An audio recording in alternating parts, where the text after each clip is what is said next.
Welcome to Temples and Priests.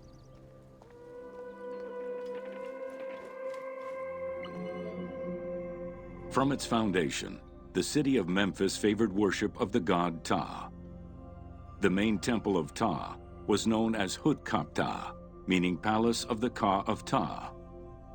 The name of the temple, translated into Greek as Aegyptos, would eventually evolve into the modern name Egypt.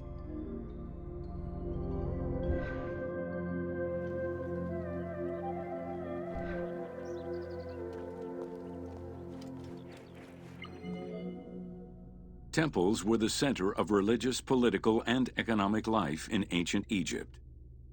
These sacred places were viewed as the literal home of the gods and goddesses. As such, every aspect of them required care and reverence, all of which was accomplished through elaborate ritual.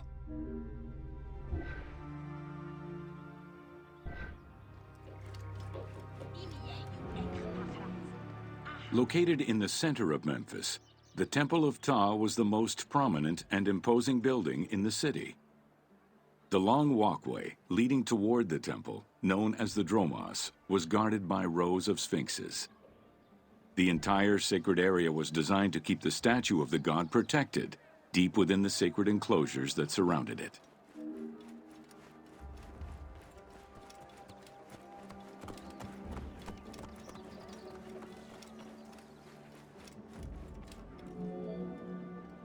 The Dromos opened into a courtyard, with the surrounding portico graced with columns carved to resemble palm trees. During special festivals, the general population was allowed to enter this location, but under no circumstances would they be allowed into the sacred spaces beyond the courtyard.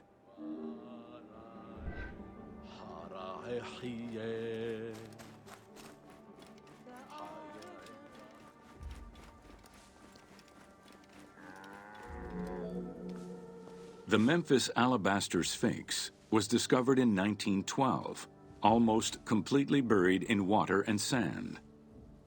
8 meters in height and weighing in at roughly 90 tons, it is still mounted on its original pedestal. Erosion has destroyed the original engravings, making it difficult to determine when it was created. Egyptologists believe that its facial likeness resembles Amenhotep II, and so it could have been sculpted somewhere between 1700 and 1400 BCE. It is believed that this monument once stood outside of the Temple of Ptah and was integrated into subsequent extensions to the complex.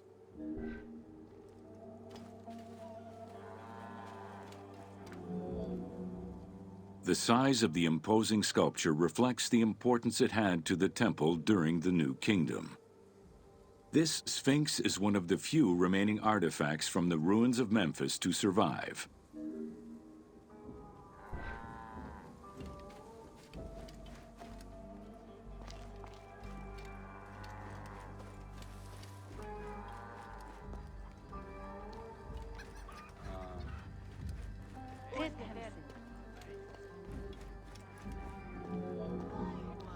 In Egyptian culture, some animals were associated with gods, while others were considered to be living gods.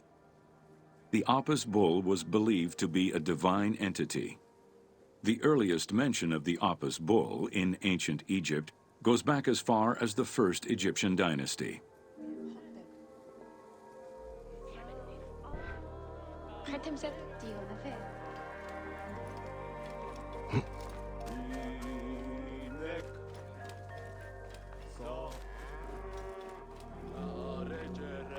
Originally the symbol of fertility, the Apis bull was linked to the god Ra, with the image of the sun carried between its horns.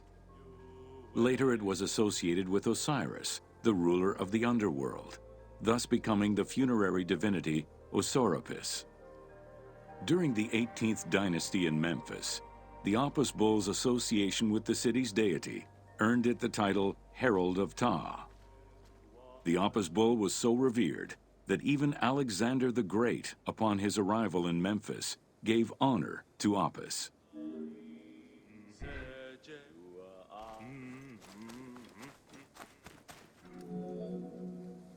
The Apis bull lived with its harem in a sacred barn located in an enclosure in the Temple of Ptah. Each bull bore 29 signs representative of its divinity. Among them, the bull had an eagle-shaped mark on its back, a double tail hair, and a scarab-shaped mark under the tongue.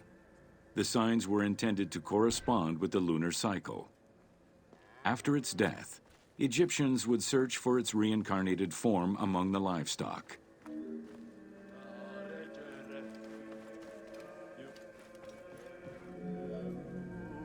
Like other living divinities, the mortal incarnation of the Apis bull was prayed to, and when it died, it was given a luxurious funeral, which included mummification. Until the reign of Ramses II, the Apis bulls were buried in individual graves in Saqqara. During the 26th dynasty, the bodies of the bulls were buried in enormous stone vats in the underground corridors of the Serapeum of Memphis.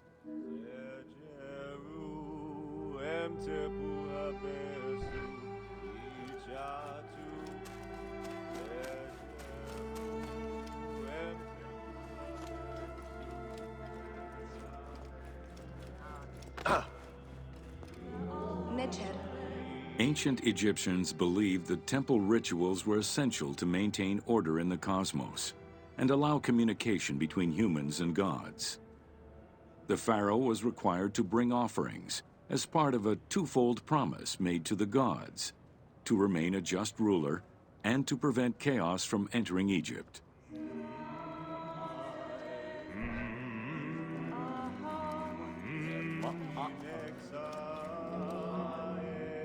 Details of the ceremonies found on temple walls provide a thorough overview of the stages of the daily ritual. Performed 3 times a day to mirror human mealtimes, each step of the highly symbolic ceremony was accompanied by specific recitations, many of which referred to mythical events.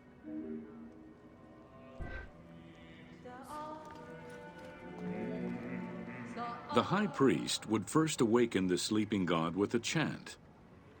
Then the seals of the shrine's doors were broken and the bolts drawn back. The act of swinging open the doors was a symbolic gesture where sight was granted to the deity. The priest would then bow and kiss the ground.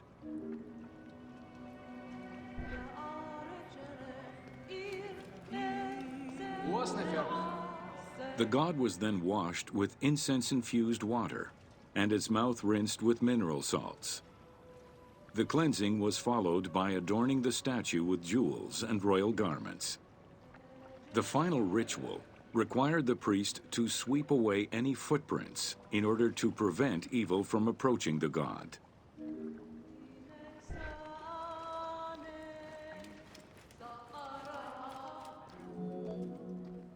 Heredity was the primary source of new recruits. Rarely was an outsider allowed this position. At the top of the temple hierarchy was the high priest.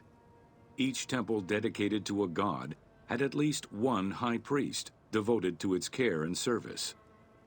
During the Ptolemaic dynasty, one family held the position of high priest in Memphis for almost 300 years.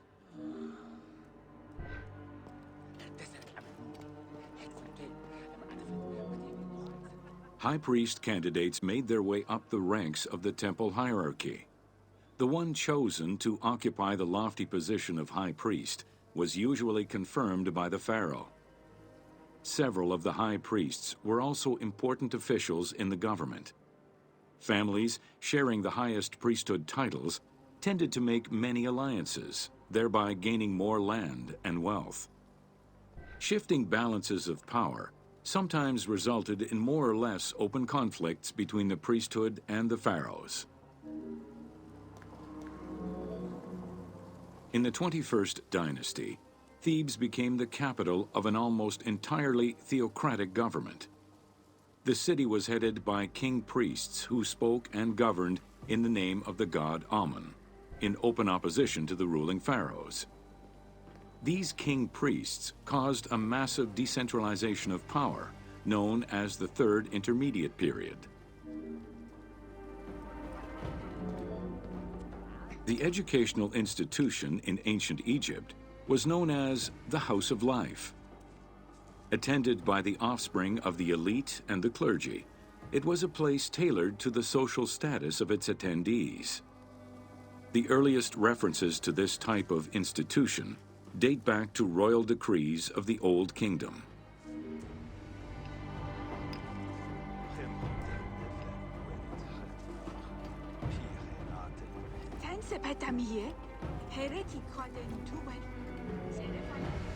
Only two known centers have been uncovered, one in the abandoned city of Akhetaten and one at the temple of Ramses II on the west bank of Thebes.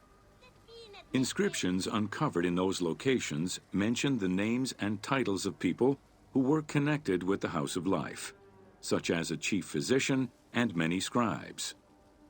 It is presumed that by the late kingdom, every temple had a House of Life.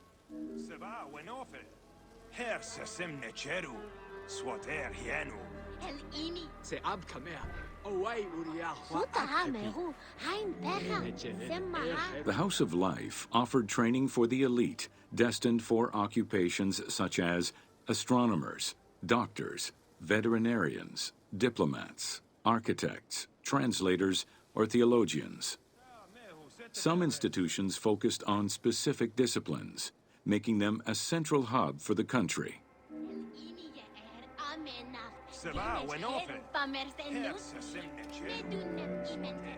Not limited to instruction for young students, the House of Life was a source of reference for many scholars, with rooms dedicated to papyri of many disciplines.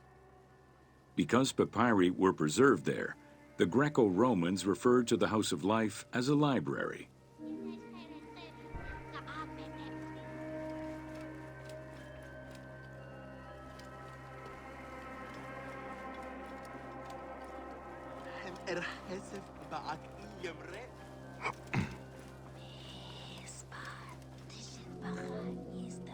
Ancient Egyptian economy was based on an unequal system of redistribution of goods.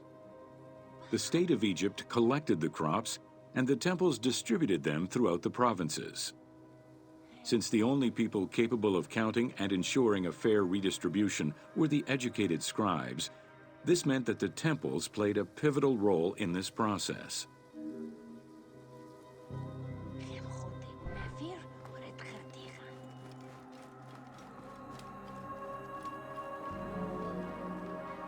There are records of pharaohs making offerings of large tracts of land and animals to temples in order to maintain their favor. Ramses III offered generous gifts to the Temple of Amun in Karnak in such a manner.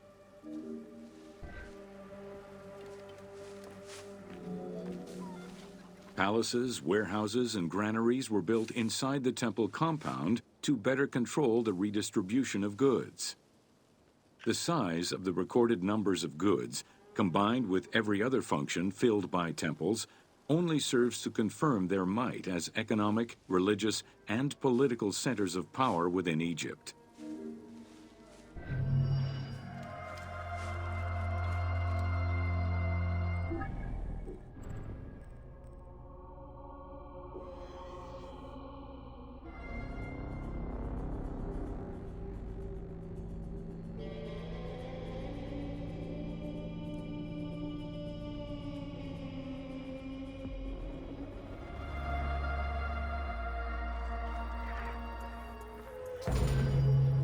Welcome to Building Ancient Egypt.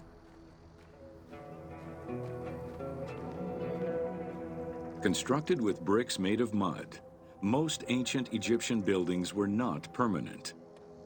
Only religious temples and funerary monuments were meant to stand the ravages of time. For these very important structures, Egyptians used limestone, sandstone, and harder materials, such as granite, quartzite, and travertine. These heavy stone blocks were so prized that they were often transported from quarries located hundreds of kilometers away.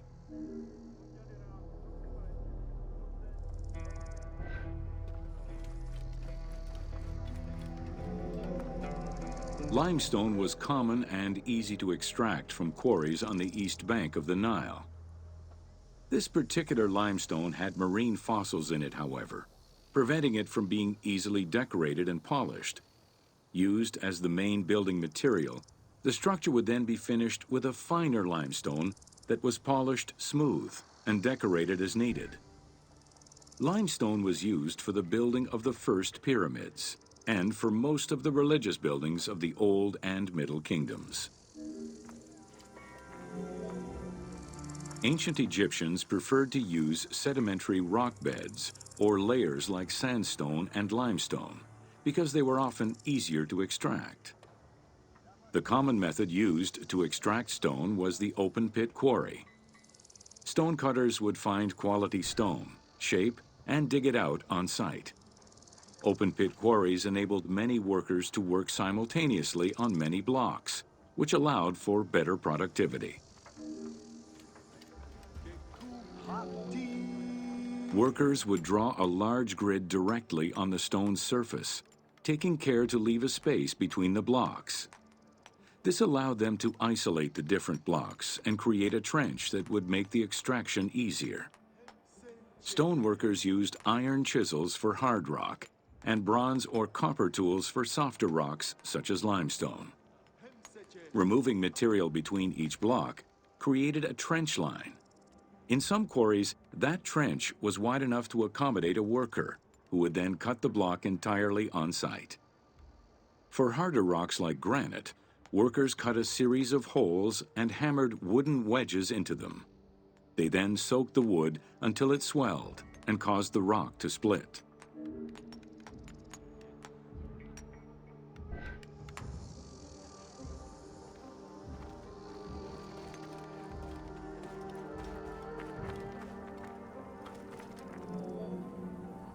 The gallery extraction technique was used when the desired rock was buried under layers of rubble.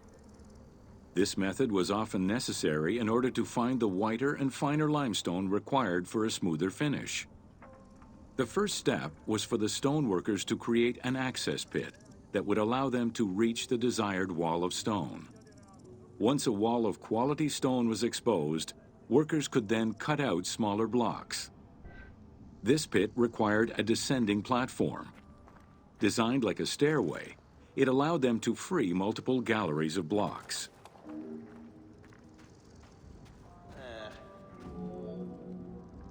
To cut the stone, they created a longitudinal kerf, or slit, and then cut the rock at a 90-degree angle. The lower side was determined along the geological layers or by using a horizontal cut. Wooden wedges were inserted in the rock and hammered in. Shock waves were then generated using hammers, fracturing the blocks at the seam.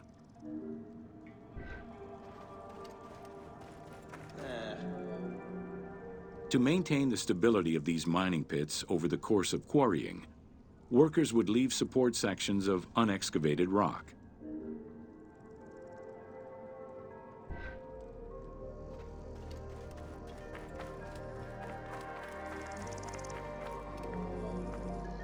In every quarry, dedicated shrines were established to offer protection for the workers. In particular, Serket, the scorpion goddess, was considered a very powerful deity among quarry workers. Every mine and quarry of ancient Egypt included a scorpion charmer who was said to use magical powers to ward off the dangerous insects and keep the workers safe.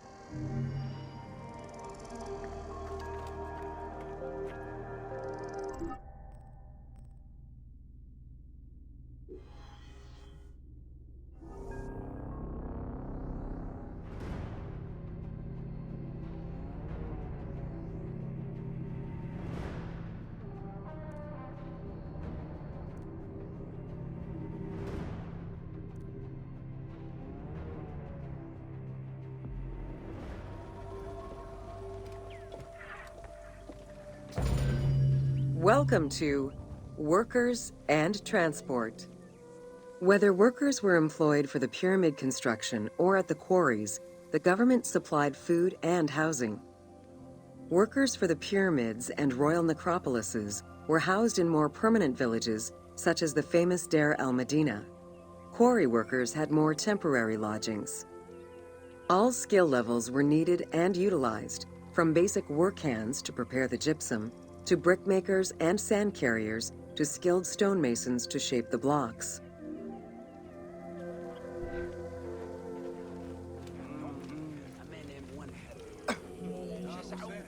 Skilled architects and engineers were employed year-round, while support labor were often farmers who worked on the quarries or construction during the Nile's flood season. The basic laborers were hardworking and versatile. Many may have been farmers who joined the construction during the off-season. Hieroglyphs found in the work villages listed assigned job titles.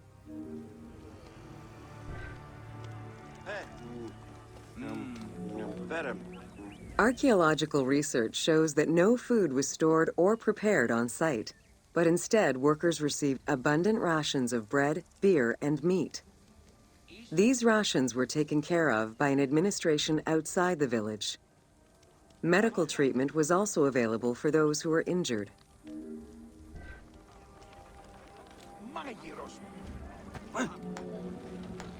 While some quarries were close to the Nile, others were located across the desert and required long expeditions. These expeditions were sanctioned by the state. They involved complex logistics and required many participants. Transporting a block by land meant that workers had to overcome the weight and friction of the load. To solve this, they first dug a track in the ground. This path was sometimes reinforced with rails upon which a sled, used to ferry the blocks, would be pulled.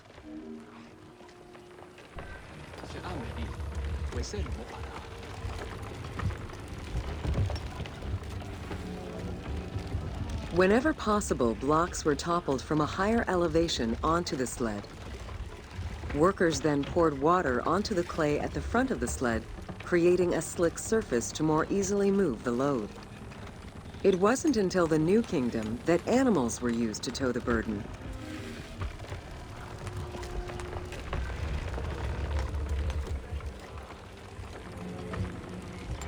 During flood season, the Nile was at its largest and deepest, which allowed the transportation of the heaviest and biggest loads. Quarries close to the river had troughs dug out to deliver the stones to the shoreline. Harbors and wharfs situated at the river's edge allowed the transfer of materials and supplies. Harbor warehouses accommodated additional stocks of stone so that they were available for the winter sailing season.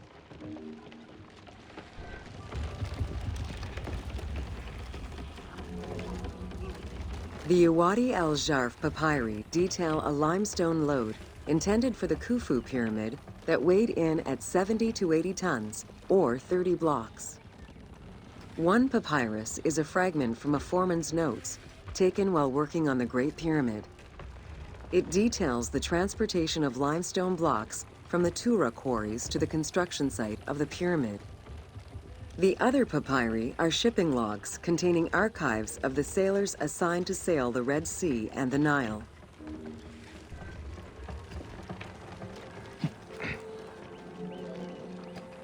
Stone cargo generally weighed 15 tons per boat, amounting to roughly 6 or 7 blocks per trip. For heavier loads such as obelisks, monolithic pillars, or gigantic statues, larger boats were used. These transports are the ones typically showcased on temple walls.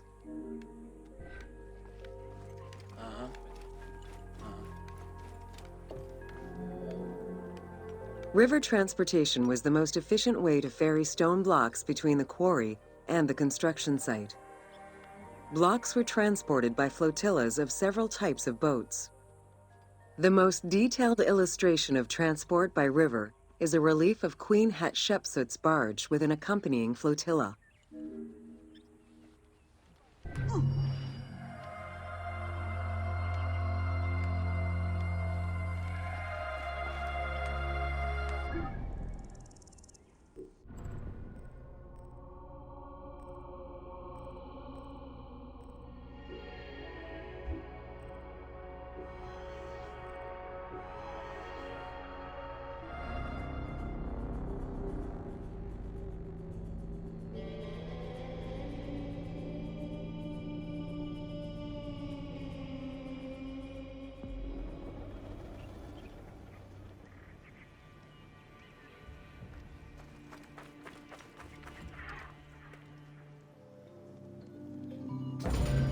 Welcome to Ancient Egyptian Medicine. Evidence of advanced medical procedures have been found on mummies, and ancient Egyptians left detailed medical writings from diagnosis to follow-up treatment. One of the oldest known surgical studies is the Edwin Smith Papyrus. It's one of the first documents in history that notes an association between the integrity of the brain and cognitive functions, including cases of ocular complications and paralysis following head trauma. Vinegar-treated marble stone from Memphis was used as an anesthetic. Another similar document, the Ebers Medical Papyrus, is over 20 meters long and 30 centimeters wide. It details treatments of 48 surgical cases and contains 877 paragraphs describing various diseases. Alongside accurate and factual scientific approaches, the papyrus has more than 700 magic formulas and incantations to ward off demons and disease. This demonstrates how ancient Egyptians believed in a harmonious balance between religion and science. Remedies were considered as medicine and carried by doctors and priests. Village doctors often had another job alongside their medical duties and the preparation of medicines. A cure for blindness was made of fermented honey, ochre, and coal. The science behind it was that honey functioned as an antiseptic and antibacterial, while ochre would reduce the swelling. All of their knowledge did not always suffice. Ramses II died of an infection caused by an abscessed tooth.